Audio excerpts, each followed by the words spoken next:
I mean, the reality is, reading a book or going to a conference or having a great conversation where you get this golden information, that's all fantastic. But what makes mastery is execution on the ideas, not the ideas. And so no idea works unless you're willing to roll up your sleeves, do the practice, invest the time, put in the effort, do the work.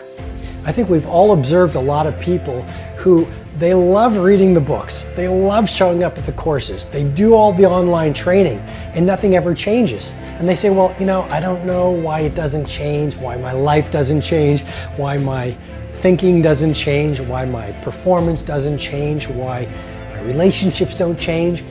Well, it's because ideas don't work if you don't execute on them. So if you look at the great business builders, you look at any great performer, one thing that makes them great is their grit.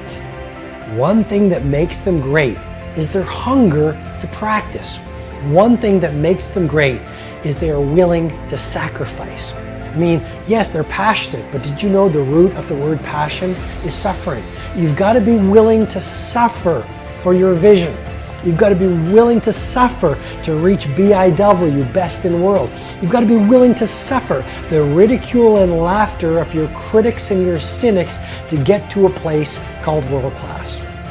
I think failure is the highway to success, and I know that sounds like a platitude, but society or people teach us, right? They say, oh, if you fail and feel uncomfortable, you've done something wrong. And what I try to do in all of my books and my presentations and my tweets is you cannot get to the mountaintop without taking a few missteps.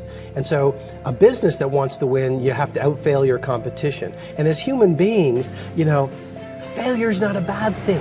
Ask yourself, what's the opportunity from the failure, and get in the game, because when you get to the last hour of your last day, it will not be the failures you regret, it'll be all the risks you didn't take. Small wins matter.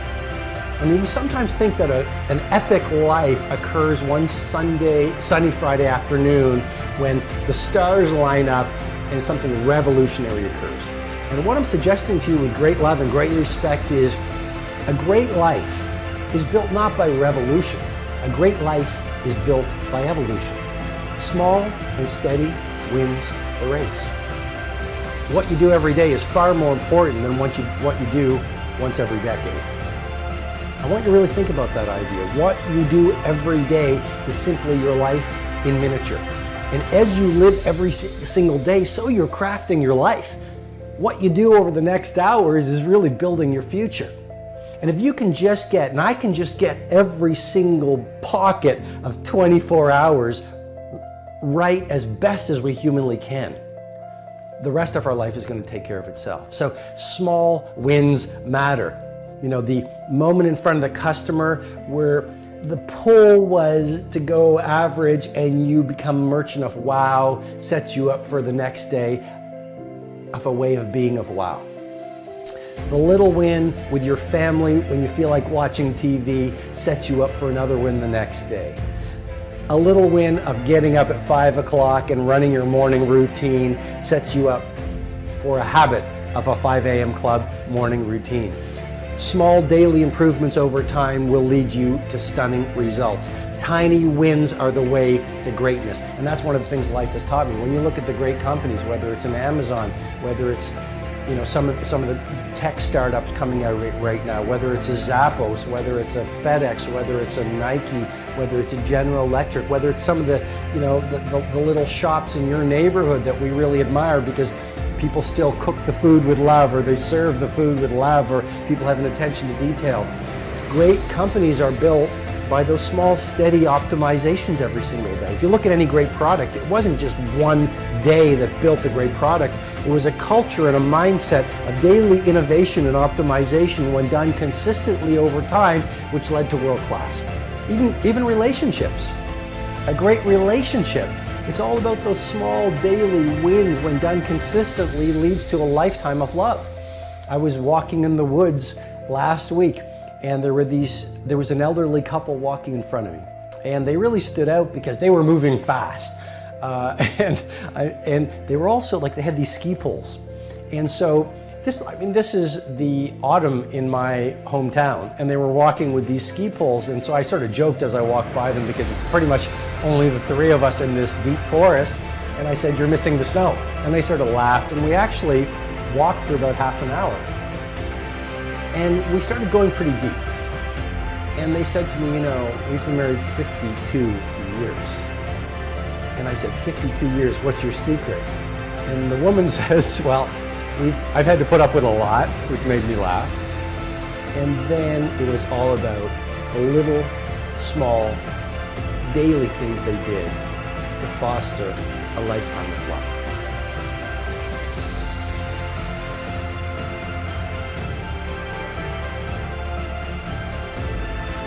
Nothing fails like success. You're successful, maybe it's in your health, maybe it's in your finances, maybe it's in your career, maybe it's in your family life, maybe it's in the way that you show up in the world. Awesome. You're in a really vulnerable place right now. It is one thing to be successful. It is another thing to sustain success over the coming decades. Is that not a powerful idea? Let's go to the entertainment industry. It's very hard to be a one-hit wonder. Let's not knock a one-hit wonder. But it's even harder to become an iconic rock band or hip-hop band. Let's go to the arts. It is very hard to come up with your Sistine Chapel. Got it. It is even harder to become a Michelangelo. So are you playing the short game or are you playing the long game? This is rule, life has taught me. Play the long game. Aim for legendary. Don't just say, "I want to be world class in my dominant pursuit for a little window of time." Say, "I want to have the guts and the grit and the acumen and the mindset and the capability and the commitment to create enduring success." And that's why I say nothing fails like success. You look at the restaurant that is hot in your neighborhood right now. They're on the path to obsolescence if they're not really careful. Sure, they went from a little neighborhood shop that made beautiful pasta, that had great service, that had the owner on the floor, shaking your hand, getting to know your name. Then they got written up in the magazines, and then they got interviewed, and then word of mouth spread like wildfire. And what happened? They became arrogant. You see, success can be so toxic. And it happens, it is such a pull on every human being. It just plays with your mind. And you literally shift from humility to arrogance. You shift from humility to arrogance. And once the arrogance sets in a mindset, it starts to populate every other person on the team, every other person in the culture, every other person in the community. And it is a very short fall from success to irrelevance. So lesson number 2 is nothing fails like success. As you become more successful, become more humble. As you become more successful, work even harder. As you become more successful, care even more about your product. As you become more successful, learn even more.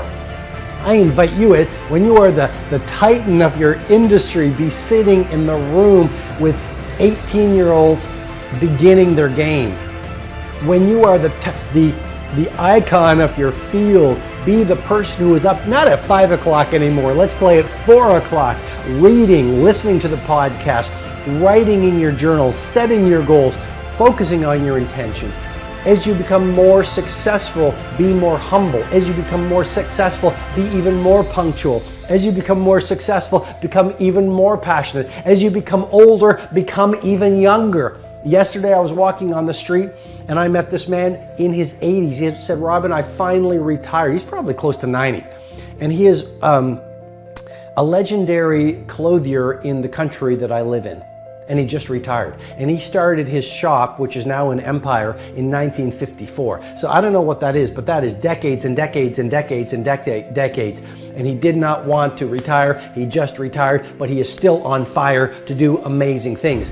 Age is just a number. Do not let an old person into your body. Nothing fails like success.